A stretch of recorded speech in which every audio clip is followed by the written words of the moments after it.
কথায় আছে না, এক নারীতে বা এক পুরুষে আসক্ত হলে দিন শেষে তারাই ঠকে যায়। আমিও ঠিক তেমনই একজন। এক মানুষে আসক্ত হয়ে আজ আমার এই অবস্থা। খুব বেশি ভালোবাসলে মানুষকে ধরে রাখা যায় না, তার প্রমাণ আমি নিজেই। সেও জানে আমার চেয়ে বেশি ভালো তাকে আর কেউ বাসবে না, তারপরেও তাকে আমি অনেক ভালোবাসি। আমি এমন এক নাছোড়বান্দা ছিলাম, তাকে পাওয়ার চেষ্টার কোনো কমতি রাখিনি। সবসময় যেটা নিয়ে ভয় পেতাম, দিন শেষে প্রাপ্তি হিসেবে সেটাই পেলাম।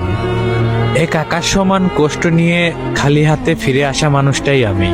তার শূন্যতায় আমি কষ্টে থাকলেও আমার শূন্যতায় সে আর কষ্ট পায় না। এজন্য আজ আমাদের আর কথা হয় না। তারপরেও শতবার চাইবো সে ভালো থাকুক, অনেক অনেক বেশি ভালো থাকুক। জীবনের অন্তিম সময়ে জানতে চাইবো সে কেমন আছে আমাকে ছাড়া।